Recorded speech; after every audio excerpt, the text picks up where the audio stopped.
My girlfriend lost a game of truth or dare and had to kiss a guy. Before our lips could even touch, Leo Vance shoved me aside and kissed her himself. Leo, stop. It's my fiancé's birthday, for God's sake, Chloe said, pretending to be angry as she tapped him lightly on the chest. Everyone stared at me, sprawled on the couch where he'd pushed me, too stunned to even breathe. Leo just grinned, completely unconcerned. Come on, man, don't get bent out of shape. We're all friends here. It was just a dare, Chloe chimed in, trying to smooth things over. It was just a game, Ethan. Don't be a poor sport. Everyone in the room expected me to fly off the handle. Instead, I just took off my engagement ring, walked over to her childhood friend, and gently slipped it onto his finger. Send me an invite to the wedding. You taste sweet, Chloe. What have you been eating? Leo's suggestive voice filled the private room at the bar. Chloe, who had been looking at him with a playful pout, suddenly noticed the dead silence. Only then did her eyes land on me, still on the couch. She pushed away from Leo and, feigning anger, gave his chest a soft thump. Hey, it's Ethan's birthday today. Leo laughed it off. What? We're all adults here. He's not going to be that sensitive, is he? It was a dare. His words hung in the air, and no one dared to make a sound. This wasn't some harmless penalty like a flick on the forehead. It was a kiss. People were already cringing, bracing for the explosive argument that always happened whenever Leo was involved. But all I did was slowly remove the engagement ring from my finger. I walked over to Leo and slid it onto his hand. It was a surprisingly perfect fit. I smiled. Let me know when you set a date. The entire room, including Leo, was speechless. Ethan, it was just a game. Are you serious right now? Chloe's voice was cold. I know, I said with a light laugh. Just trying to help you guys have a little more fun. The color drained from Chloe's face. Leo put an arm around her, stroking her hair. Chloe, my bit. I didn't think he'd be such a sore loser about it. He pulled the ring off and tossed it at me. Here, take it back. Don't be mad. It didn't mean anything. The ring hit me in the cheek before clattering to the floor. Everyone stared wide-eyed, but I just bent down and picked it up. Well, if you don't want it, I guess it's useless. And with that, I dropped it into the nearby trash can. Ethan, are you crazy? That was your engagement ring. Somebody get it out, quick. Where did it go? I can't find it in all this crap. A few of our friends scrambled to dig through the bin, which was already overflowing with watermelon rinds, banana peels, and even someone's vomit. It was impossible to find a small ring in that mess. Leo was stunned. He turned to Chloe. Chloe, why is he reacting like this? Did I really go too far? But you and I have always been like this. The next second, Chloe grabbed his hand and pulled him toward her. Everybody, stop looking. They all froze, huddled around the trash can, and looked at her. Her eyes were like ice, boring straight through me. If you can't handle the game, why did you play? Now you've made everyone miserable. Are you happy now? The accusation knocked the wind out of me. Leo kissed my fiancée, and by letting it go, I was the one ruining the night. The old me would have screamed, would have pointed the finger at Leo and torn him apart. But now, I couldn't summon the energy. Instead, I just turned around. In that case, I'll leave. You guys have fun. As the door to the room clicked shut behind me, I heard someone ask timidly, isn't it Ethan's birthday? Should we really let him leave like that? Chloe's voice was sharp with irritation. Just leave him alone. He needs to get over that temper of his. It's about time someone taught him a lesson. Anyway, Leo was just hired as a lecturer at my university. He can blow out the candles. The room quickly filled with noise again. The chorus of Happy Birthday, Ethan was replaced with Congratulations on the new job, Leo.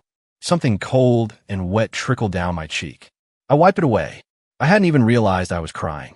But I didn't feel sad. I didn't feel anything at all. Growing up in a neighborhood of university faculty housing, I'd always looked up to Chloe, the brilliant girl next door. I was too awkward to fit in with her and Leo, so I just watched from my window as they chased each other around the lawns, a pang of envy in my chest. I studied like a madman, and the rare times our names appeared next to each other on the academic rankings were the highlights of my year. But I didn't have Leo's smooth-talking charm. To Chloe, I was just a polite stranger. That changed when we both got into the same top-tier university. Leo went off to a state school, where he got a girlfriend, and I finally worked up the courage to ask Chloe out. For once, luck was on my side. She said yes. From that day on, every decision I made revolved around her. When she decided to stay at our alma mater to teach, I turned down a prestigious research fellowship abroad. My advisor tried to change my mind, telling me about former students who were now earning six figures, who had endowed chairs, who had become tenured professors at a young age. I just told him quietly, all I want is a stable, quiet life with her. I gave her everything. All I asked for was her in return, but she never seemed to consider my feelings. Standing in the cold night air, I let out a long breath and called my old PhD advisor. Professor Miller, I was wondering, that project you mentioned before, are you still looking for people? He was silent for a second. Then his voice boomed over the phone. Ethan, you finally came to your senses. Of course we still need people. That project was made for you. Your junior, Maya, has been begging me to let her on, but I held the spot. When are you thinking of coming over? I'll pick you up from the airport myself. I smiled. Give me 2 weeks, Professor. I just have to tie up a few things here first. Even though I wasn't leaving immediately, I dove into the details of the project. Ireland was on a different time zone, so by the time I hung up, it was already getting dark there. Here, it was the dead of night. My head was spinning. I drew a hot bath and sank into it, feeling the tension seep out of my muscles. A wave of exhaustion washed over me, and with soft music playing, I drifted off to sleep. I was jolted awake by the sound of the front door opening. Ethan, it was Chloe's voice. It moved from room to room, growing more impatient. Finally, the bathroom door was pushed open. Her voice was heavy. Ethan. Her gaze was accusatory. I had no idea what she was angry about. Was it because I wasn't waiting for her in the living room like I used to, ready to start a fight about her and Leo? You're back. Sorry, I must have fallen asleep. I didn't hear you. I held onto the edge of the tub and turned my head. Could you please get out? My tone was polite but distant. She frowned. She pinched the bridge of her nose, looking exhausted. The reason I'm so late is because Leo got wasted. His ex has been harassing him again, and I didn't. I know. You were playing the part of his girlfriend for him.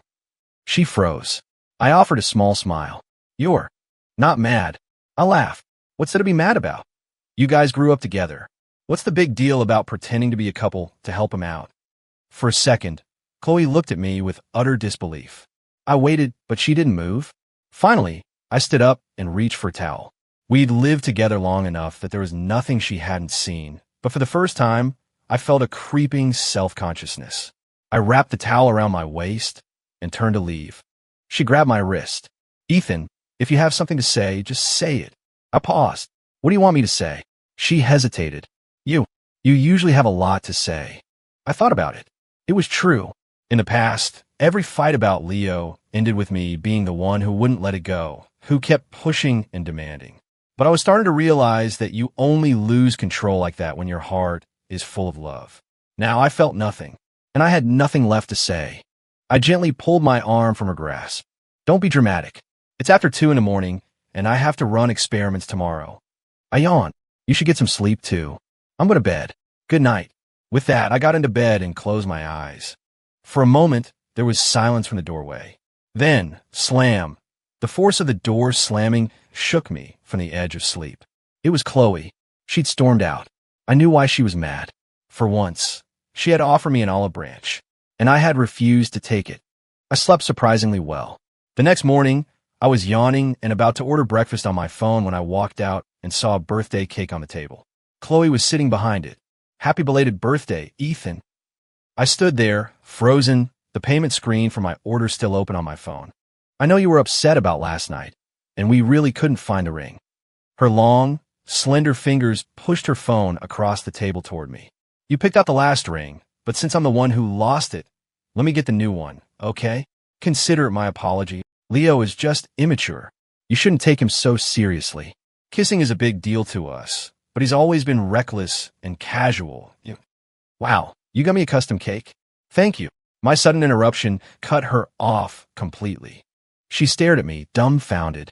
Ethan, I leaned over the cake, reading the frosting, wishing my love, happiness, and joy.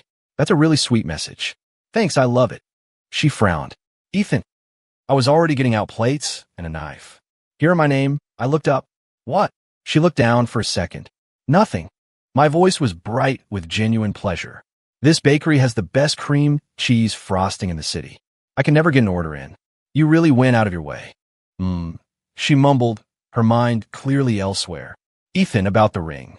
Here, I said, cutting a smaller slice and placing it in front of her. You should be able to finish this piece. Don't let it go to waste. I then picked up the larger slice for myself and took a bite. Is this a new flavor? It's really good.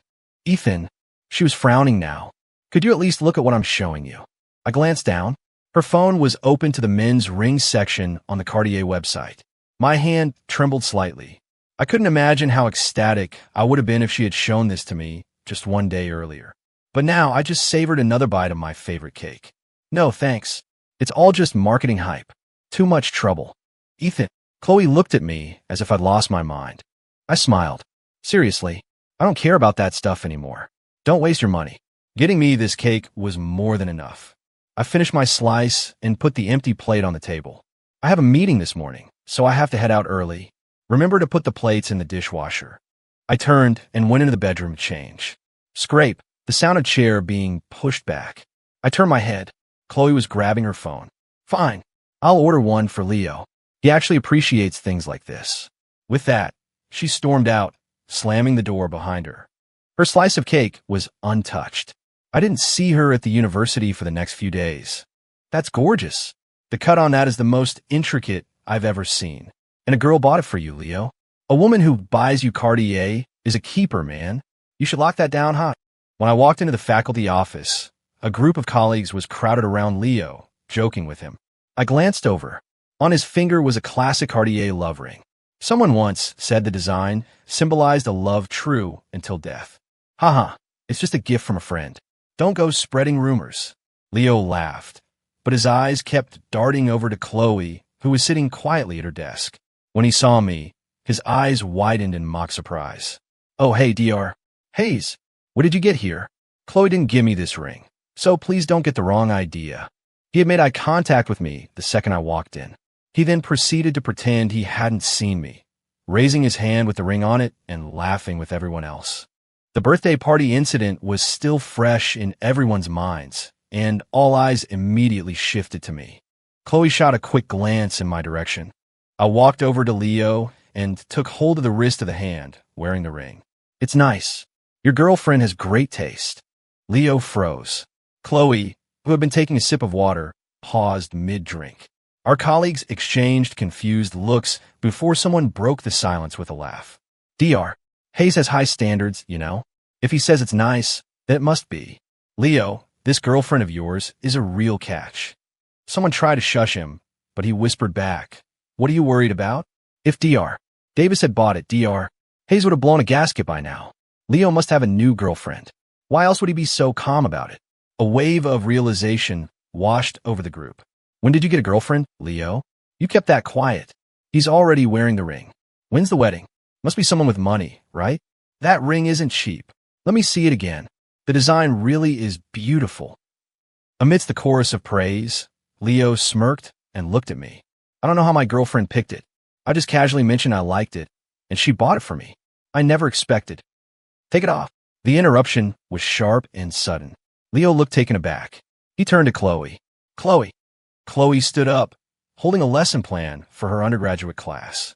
I can't believe you're parading that tacky thing around every office. How embarrassing for you. Leo looked hurt. Chloe. She ignored him. Instead, she gave me a long, meaningful look. And Dr.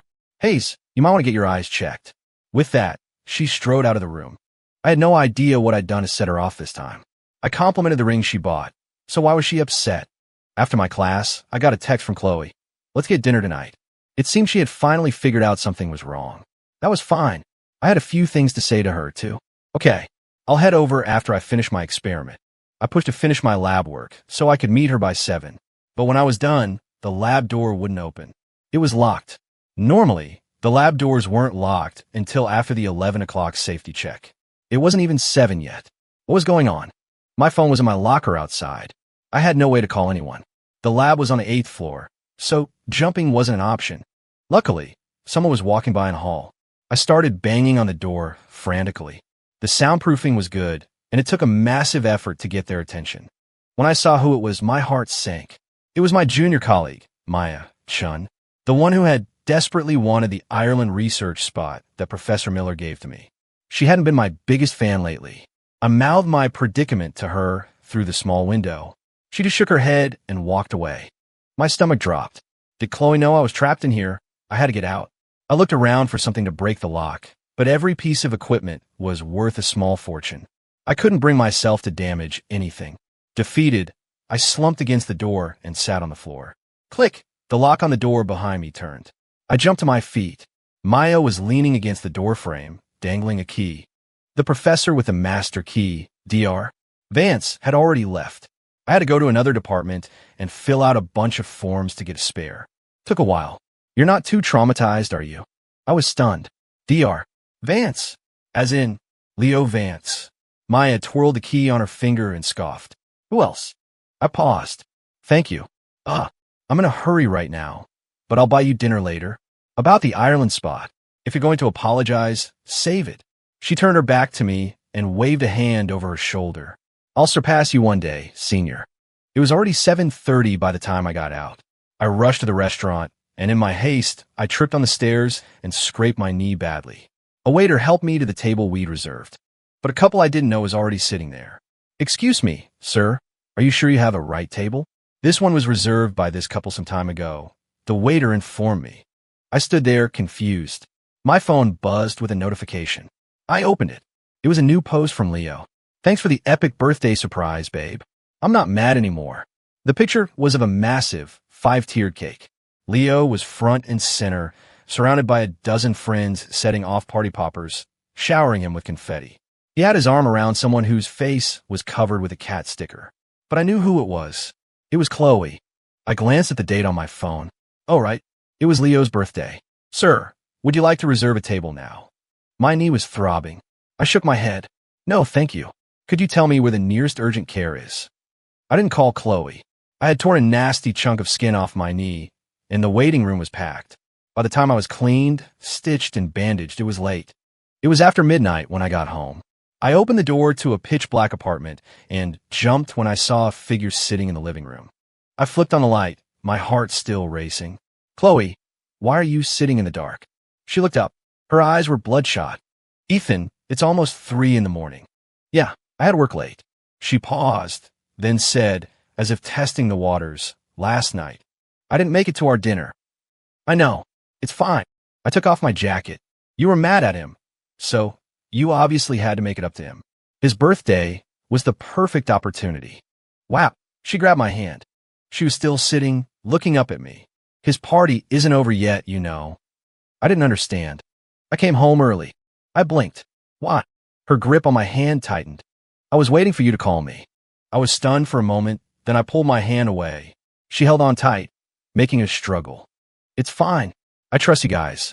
As she watched me change my shoes and get ready for bed, her expression flickered. You're not angry. My voice was flat. No, Ethan, I don't know if it was my imagination, but her voice seemed to tremble. I cut her off. Chloe, can we talk about this tomorrow? Please? I gave her a tired smile. I'm exhausted. We can talk for as long as you want tomorrow. I went into the bedroom. She never came in, not even by the time I fell asleep. But this time, I didn't hear the front door slam. When I woke up the next morning, she was gone. She wasn't in her office, either.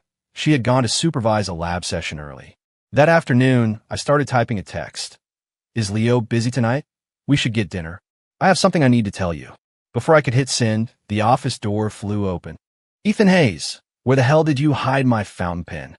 Leo grabbed the collar of my shirt with both hands, nearly yanking me out of my chair. My colleagues rushed over. Dr. Vance, calm down. His eyes were red-rimmed. I'm sorry, but that pen was a gift from my grandfather. It means everything to me. Dr. Hayes, if you wanted to look at it, that's fine, but please, just tell me where it is. Grandfather? Pen. I was completely lost. Leo's grandfather had been a renowned physicist, a giant in his field. Before he passed, he had given Leo a single fountain pen, hoping he would follow in his academic footsteps. I had immense respect for the man. Why would I steal his pen? I left it in the lab yesterday and forgot to grab it. You were the only one working in there at that time, Dr. Hayes. I promise I'll never speak to Chloe again if you just give me back what my grandfather left me. Leo dropped to his knees in front of me, his jaw clenched and his eyes burning with tears. Everyone's gaze fell on me. They all knew how often I fought with Chloe over Leo. Amidst his sobbing, someone said, "Dr. Davis, maybe you should say something." I looked up. Chloe was standing in the doorway. "Ethan, just give it back to him. If you like it that much, I'll buy you a new one." She held her phone out to me. "You know the password. Pick anything you want. It doesn't have to be a pen." I looked at her phone, then back at her and laughed. What is that supposed to mean? She avoided my eyes. "That pen is incredibly important to him. I'm not blaming you. I know I've put you through a lot lately. It's understandable you'd act out." A helpless smile touched my lips. "But you know me better than that, don't you? You know what kind of person I am." She didn't answer. Leo continued to sob quietly, shooting glances in my direction. Murmurs of sympathy started to fill the office. A man doesn't cry like that unless he's truly heartbroken. That pen was his grandfather's last gift. "Yeah, whoever took it should just give it back." "What are you crying about?" A new voice cut in. "You're the one who locked my senior in the lab, and now you're blaming him for taking your pen? You couldn't put it in your locker outside? You can't even keep track of your own things?" The untimely reprimand stopped Leo's tears cold. I turned around. Maya Chun was standing there, holding an iced Americano. My colleagues were confused. "Ms. Chun, what are you talking about?" A USB drive landed on the desk with a clatter. "Security footage. I had a friend in IT recover it. Let's see how Dr. Vance waited for Dr. Hayes to go into the lab before locking the door. Swat. The drive was snatched from the desk.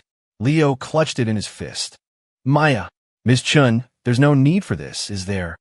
Maya smirked. Scared.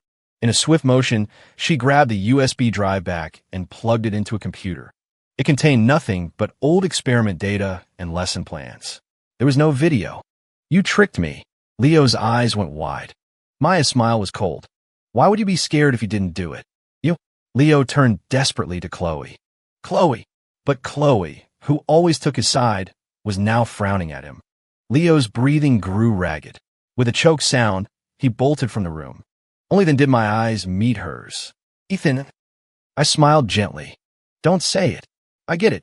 He's your childhood friend. It's hard to believe he would try to frame me. I don't blame you." She stared at me, speechless. "Let's have dinner tonight, Professor Davis." My smile was warm. "Do you have plans with Dr. Vance? If you do." "No," Chloe said, her voice firm. I was a little surprised. Then I smiled again. "Great. 7 o'clock tonight. I'll make a reservation." "Can we eat at home?" she asked, looking at me intently. It made no difference to me. "Sure. I'll pick up groceries." "No, I'll take care of it." I didn't argue. That evening, the moment I opened the door, an arm linked with mine. "Oh my goodness, look at you, Ethan. You've grown into such a handsome young man." "Honey, come look." I stared, dumbfounded, as Chloe's parents materialized in our living room. I shot a questioning look at Chloe. She came over and leaned into my arms. I thought it was time we told my parents. They were going to find out about our engagement sooner or later. As if on cue, her parents beamed at us. "So, when's the wedding? Do you want to have it back home, Ethan, or here? We could even do 2 ceremonies if you'd like." The words I planned to say were swept away by their overwhelming enthusiasm. I looked at Chloe. She was smiling warmly as she produced a red velvet ring box. Inside was another engagement ring from a different brand. It was a design I had always loved. Had she had one custom made for me? I instinctively pulled my hand behind my back. Her parents' smiles faltered. They looked from their daughter to me. What's wrong? Didn't you two discuss this?" The joy in their eyes faded, replaced by a look of pitiful confusion. I could be done with Chloe, but her family had been neighbors with mine for decades. Mr. and Mrs. Davis had always been kind to me, and after Chloe and I started dating, they had spoiled me rotten. The Patek Philippe watch sitting in my drawer was a gift from them. "No, it's not that. I haven't washed my hands. I just got out of the lab." "Oh, don't be silly. That doesn't matter." Mrs. Davis's face lit up again. She affectionately took my hand. Chloe's eyes curved into a smile as she took my hand from her mother's and gently slid the new ring on my finger. She was already wearing the matching women's band. 2 thick red envelopes were pressed in my hands. I smiled. "Thank you, Mr. and Mrs. Davis."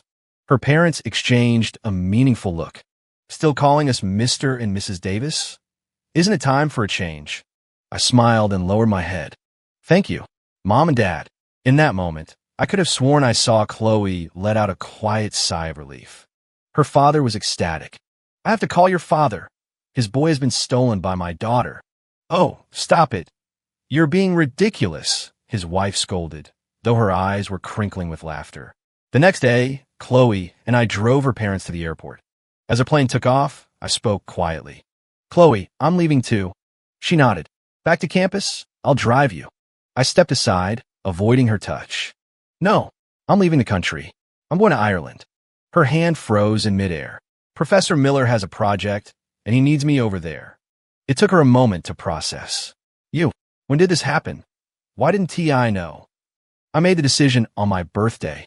In that instant, I think she finally understood everything. Her fists clenched at her sides, and her voice trembled. Was it after you left the party? I gave a quiet Chloe's hands were shaking. She took a deep, shuddering breath. When are you coming back? 2 or 3 years, probably. 2 or 3 years. She repeated, her head bowed. That's not so long. I can wait for you. And if you like Ireland, maybe I could. Chloe, what I'm trying to say is, we're breaking up. The wind whipped my hair across my face, blurring my vision of her. Standing less than 3 feet apart, I could feel the tremor in her breath. But we just got engaged in front of my parents. I know. My smile was gentle. I took a key from my bag, took her hand, and placed it in her palm. This is for the apartment. When you get back, check under the shoe rack. I left the envelopes your parents gave me there. The engagement ring, too. Just because I'm not accepting them doesn't mean I blame you. It just means the part of our lives where we were a couple is over. I've taken what I can of my things from the apartment. You can throw the rest out or keep it, whatever you want. I'm not coming back. Goodbye, Chloe. I hope you make full professor soon.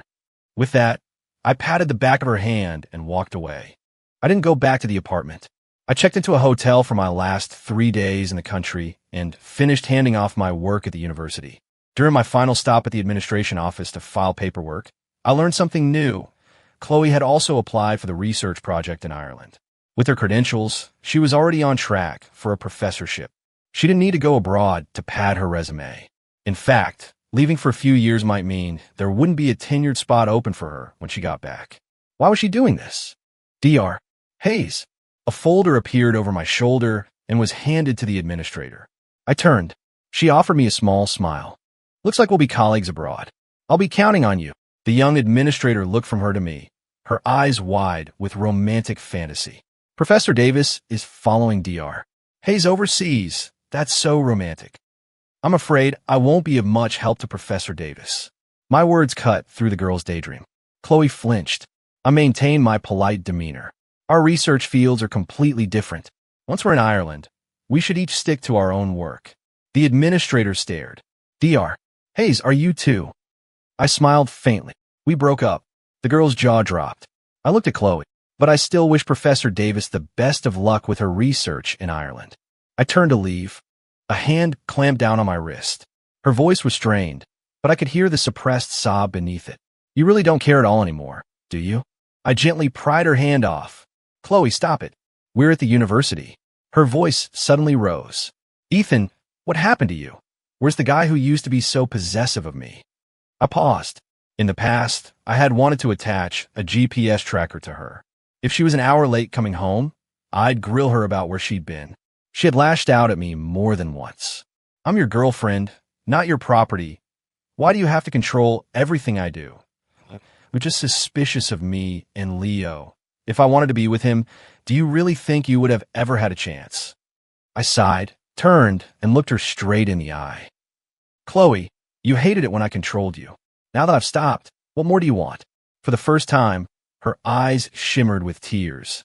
A figure burst into the room from the hallway. Chloe, you can't go to Ireland. Leo ran over, his eyes red, and threw his arms around Chloe. You can't go. What will I do if you leave? You promised you would never leave me alone. The young administrator stared at the unfolding drama, utterly aghast. Chloe, who was always so careful about her public image, was now standing in an office where anyone could walk in, her eyes filled with tears as she looked at me. Ethan, do you want me to go or not? How strange. The same woman who used to shout, I make my own decisions. Can you just stop trying to control me? Was now asking for my advice. I was taken aback for a second. Then I smiled. That's your decision to make, Professor Davis. Go if you want to, don't if you don't. It depends on what you're looking for. Whatever you choose, I hope you can live with it. With that, I turned and walked away. After a few steps, a shout came from behind me. Ethan Hayes! I walked faster. The voices faded behind me. I heard Chloe's, sharp with annoyance. Let go of me. You're so infuriating. Chloe didn't contact me before I left the country, but her Instagram, which she rarely updated, was suddenly active every day. One morning, it was a photo of us from graduation, captioned with how much she missed the old days. That afternoon, it was a close-up of our hands from the night her parents visited, our engagement rings prominent. Finally, she just posted a text story. I miss you, Ethan Hayes. Unsurprisingly, the audience was set to only me. I swiped past it and left a comment on a post from Maya Chan about her latest experiment results. Impressive. And so it went until the day before my flight. A frantic call came through. Dr. Hayes, you have to get to the hospital. Professor Davis was in a lab explosion. She's refusing all treatment and says she won't do anything until she sees you. I froze. Chloe was famously meticulous about her research. She once publicly reprimanded a student in a group chat for putting a graduated cylinder in the wrong rack. How could she have had such a major accident? What could have possibly distracted her so much? When I arrived, Chloe was blindfolded with bandages, her hands flailing in the air. Where's Ethan? I need to see him. Don't touch me. Leo was beside her, tears streaming down his face. Chloe, Ethan's not here. Please, let me take care of you. The doctor said the bright light damaged your eyes. You need treatment right now. Please, just stop asking for him. I'm begging you.